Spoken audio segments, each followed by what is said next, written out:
doar un albastru simplu. Se numește Petrolix Blue și îmbracă o bestie de 635 de cai putere.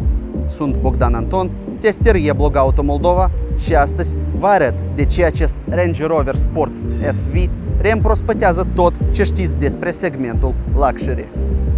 Petrolix Blue este mai mult decât o simplă nuanță din paleta Range Rover Sport SV. Este o declarație de rafinament tehnologic. Inspirat de reflexiile spectaculare pe care o picătură de combustibil le creează sub lumina directă a soarelui. Acest albastru petrol profund captivează privirea printr-un joc cromatic hipnotizant. Vorbim despre o raritate absolută, un model SV Last Edition, an de producție 2026, adus recent și încă neînmatriculat. Din cauza noilor reglementări de CO2, aceste motorizări vor deveni curând istorie. Liniile aerodinamice și elementele din fibră de carbon transformă acest vehicul într-o operă de artă în mișcare, emanând o prezență impunătoare, magnetică și inconfundabilă pe drumuri. 259.500 de euro este prețul care îl achiți pentru a primi emoții profunde și plăcere de la condusul acestui automobil cu un motor de 4,4 litri V8 Twin Turbo. Automobilul atinge viteza maximă de 290 de km la oră, iar accelerarea până la 100 de km timp de 3,8 secunde, o cifră fenomenală. Capacitatea rezervorului de 90 de litri și motorul cuplat la o transmisie automată în 8 rapoarte. Automobilul are o greutate proprie de 2560 de kg, iar masa totală de 3250 de kg. Jante de 23 de inci, discuri de frână din carbonoceramică și etriere exclusive în culoarea Yellow SV.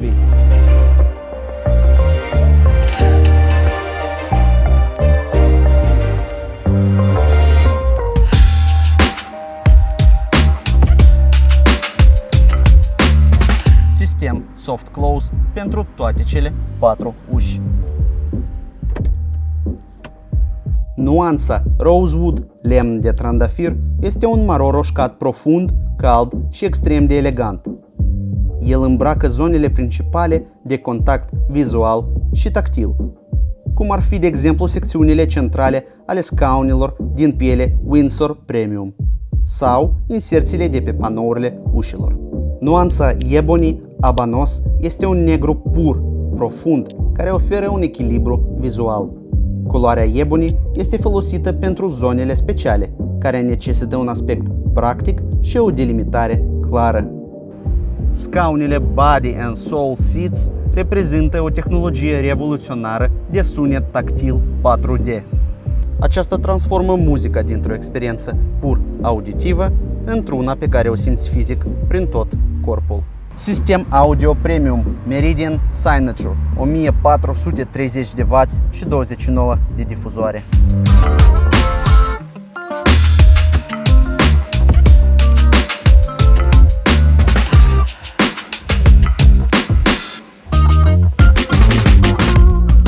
Dacă vorbim de parametri tehnici și dimensiuni al acestui automobil, mașina are o lungime de 4970 de mm și o lățime cu oglinzile pliate de 2047 de mm, ampatamentul fiind de 2997 de mm, iar ecartamentul față și spate 1714 și respectiv 1723 de mm.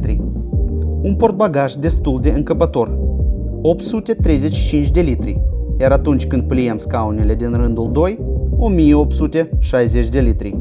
Ca să fie clar pentru toți cei din jur că conduci un SV, ai o emblemă aici, aici, aici și cel mai interesant, aici. Avem aici schimbătoare cu palete iluminate pe margine. Suspensie dinamică adaptivă pe aer 6D Dynamics. Plafon panoramic cu trapă. Oglinzi exterioare electrocromate, pliabile electric și încălzite, cu funcție de memorare. Faruri digital LED adaptive, cu Signature Daytime Lights. Din față avem scaune sport încălzite și ventilate, cu masaj, electric reglabil în 16 direcții și cu memorie. În spate avem scaune cu înclinare electrică, cu încălzire și ventilare.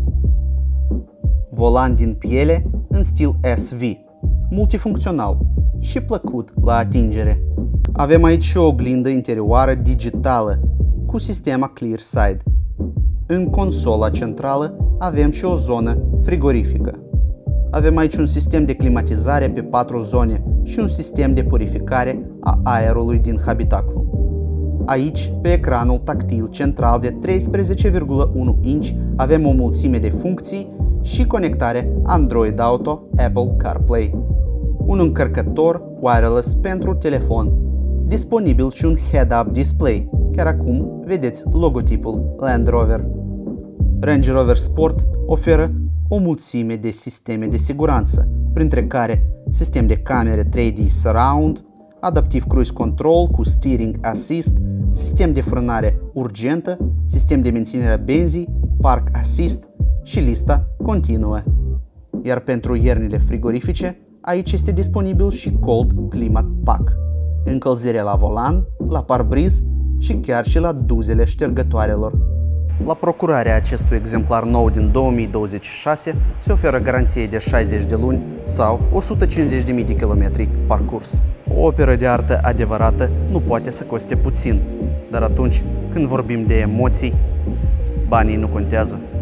Vă mulțumesc că ați vizualizat acest video, nu uitați să puneți un like, share și subscribe și scrieți în comentarii dacă vi se pare frumos acest automobil.